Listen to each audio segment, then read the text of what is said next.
Hey everyone, welcome to my very belated review session for the Comic Bento box for July 2015. Starting off though, just going to go ahead and dive right in because there's just a lot of stuff to cover here. This was a big box, 5 books in the box plus a download. So we're going to just try and get through this as quickly as possible because there's just so much material here. The download was Project Superpowers Volume 1. It was rated T+, with plot and script by Alex Ross and Jim Krueger, art by Steven Sadowski, Douglas Kaluba, Carlos Paul, and interior paintings as well as covers by Alex Ross. Reprints Dynamite's Project Superpowers issues 0 through 7, 264 pages, $19.99 price on the volume. Original cover would have been $22.50. Moving into the volume that was actually included in the box, Project Superpowers Chapter 2, Volume 1, also rated T+, again from Dynamite.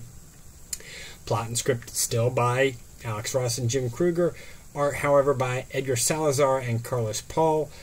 Reprinting Project Superpowers Volume 2, issues 0 through 6. It's 152 pages, $9.99, original cover price $19.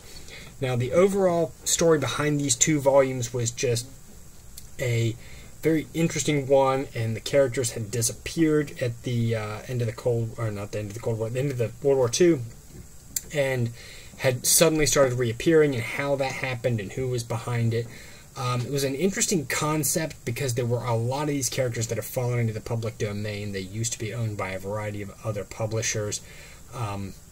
So that was an interesting way to bring these things back into the public eye, but there was just so much, and I think that really is a result of just they had just flooded the market during that era with a lot of different things, a lot of them being very much pastiches of Superman or Batman or somebody along those lines, and even Captain America, who had been with Timely at the time.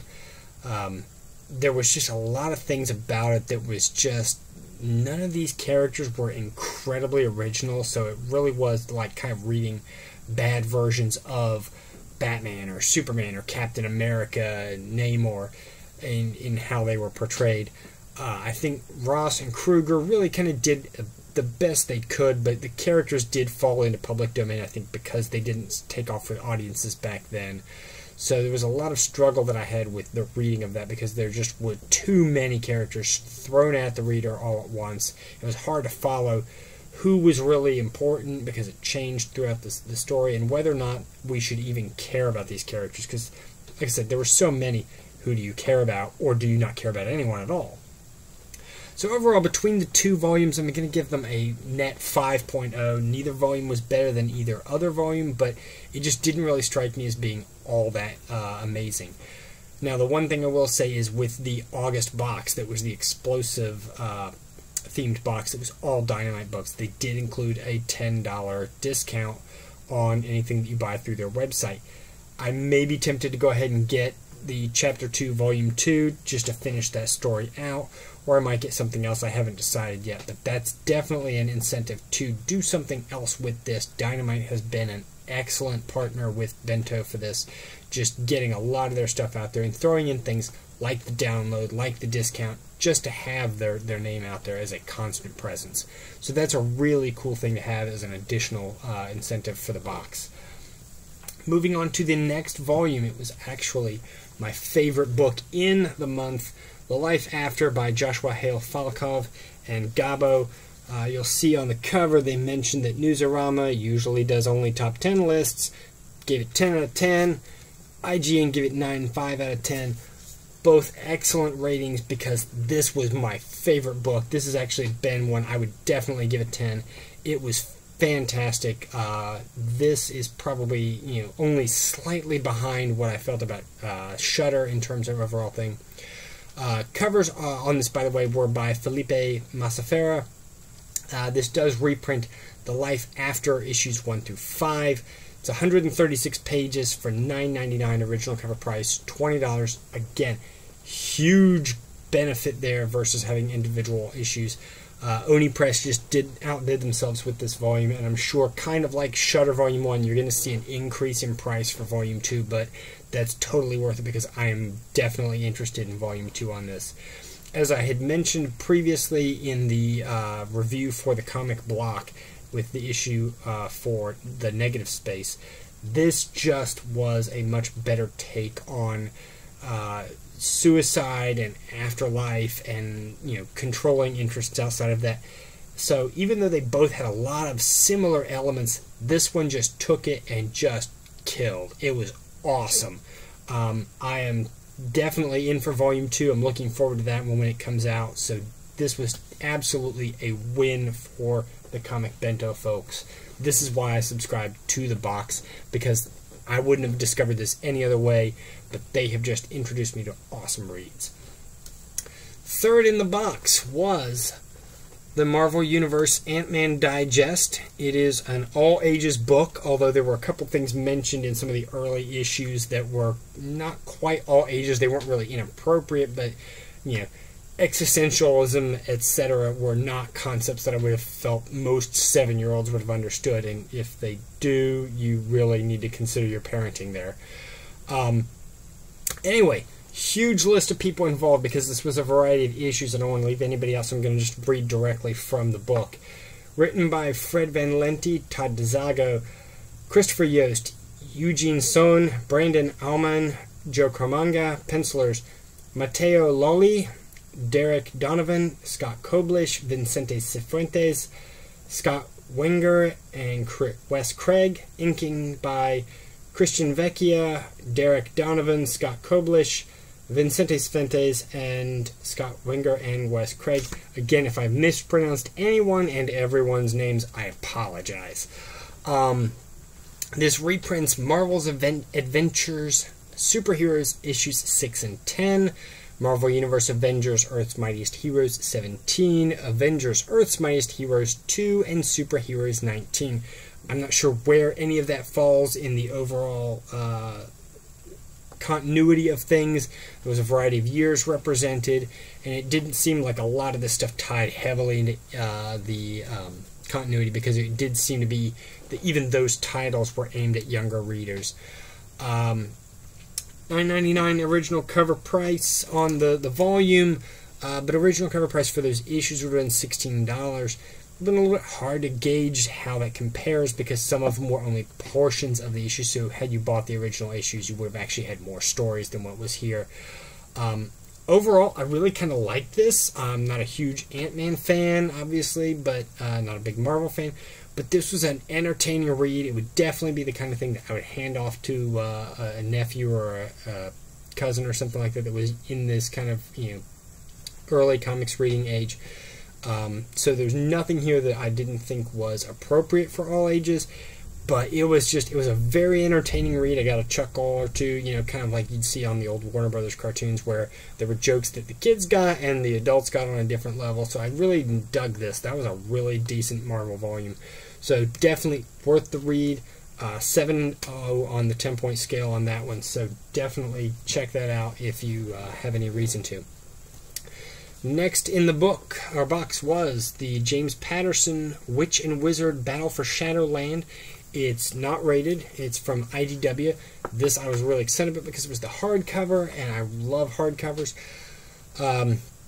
James Patterson did the original story. Dara Naragi did the adaptation for it for comics. Victor Santos did the art. Reprints Witch and Wizard Battle for Shadowland 1 through 4. It's 104 pages. $17.99. Original cover price for the individual issues would have been $16. So more than the individual issues, but if you've got the hardcover, you do kind of have a nice, you know, solid volume there. If you're a reader of the Witch and Wizard series, this probably made a whole lot more sense. I looked at a couple of different places for reviews of this just to kind of see whether or not I was off base with my interpretation.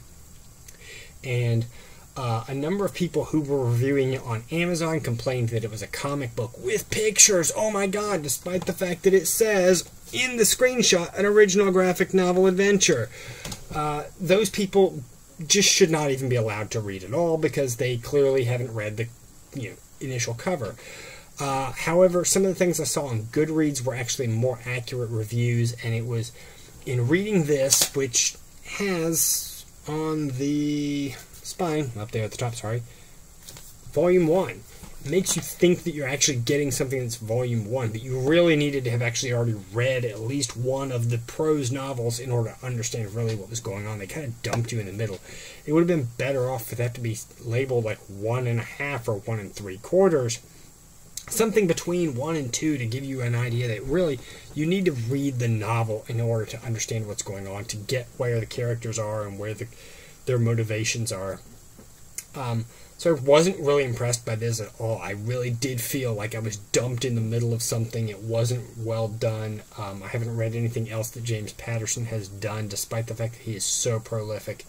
So I can't really rate this very highly. I felt like I was kind of, hoodwinked with it even being a Volume 1. So I'm not going to give it anything higher than a 1.0, which is almost only because it's a hardcover that it even got that high. It really felt like I was just dumped in the middle of something that was going on. A lot of the stuff was very cliche. Despite the fact that the Marvel Universe Ant-Man Digest was very kiddie, this was like almost more juvenile because it was directed towards young adult. So I really was not into this one at all. This was definitely the stinker of the box. And last but not least, obviously, was Divinity from Valiant.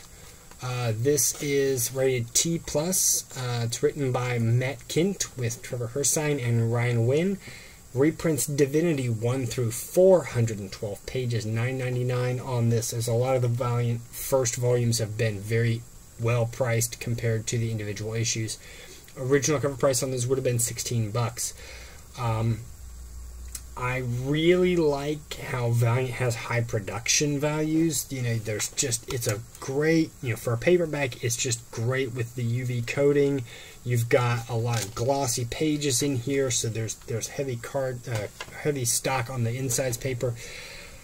The story seemed like a really interesting thing. Russian cosmonaut lands after having been gone for 50 years. He's gone to the edge of the cosmos now. He's godlike powers. Lands in the middle of Australia. But the Russian cosmonaut is a black guy with a first name that is of Hebrew extraction and a last name that is of Scottish extraction in like the 1950s and 60s. And while they were no Nazi Germany, the Soviet Russia was not known for its openness towards Jews or minorities or political dissidents. So, believing at all that this child was dropped at the doorstep of the Russian foreign minister that would have presumably had a Scottish surname like Adams, was a little bit suspect. And then when you gave him like a very Hebrew first name like Abram, it was even more suspect. There's just all of these things took me out of the story. Had you even put it almost anywhere else in the world besides Soviet Russia, I would have been like, oh, okay, I can kind of buy that. If this had been a guy with a biblical name from the South in the U.S., I would have even been able to buy that, old, viewpoints in America would have been like, yeah, let's take the black guy and shoot him into the, the stratosphere and see what happens. Tuskegee experiments, etc. But just, I couldn't even feel like that this was a legitimate backstory for a character in Soviet Russia. That really just constantly pulled me out of the story, that I couldn't get over that. So, I would have liked to have seen minor details at least make more sense with this story. In terms of being a more inclusive story, that's great, but inclusiveness today is great. Inclusiveness when you're trying to force it on societies and history that never had that, it pulled me out of the story. So I really have to gauge that very heavily against this particular volume.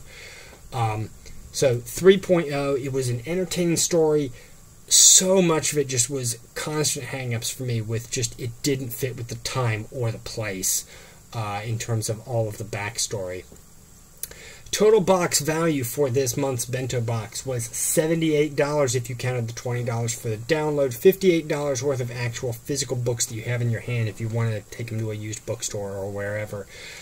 Either way, it was worth it for everything else aside. It was totally worth it for the life after. Divinity was a decent read. I enjoyed the story, if not a lot of the details. Ant-Man was a good, entertaining ride. So there was definitely some stuff in there that was worth checking out. I would highly recommend continuing to subscribe to this. This is actually why I've subscribed for another 12 months. So definitely check out some of the things that were in here, and I will see you guys in a couple weeks with the next review session. Thanks.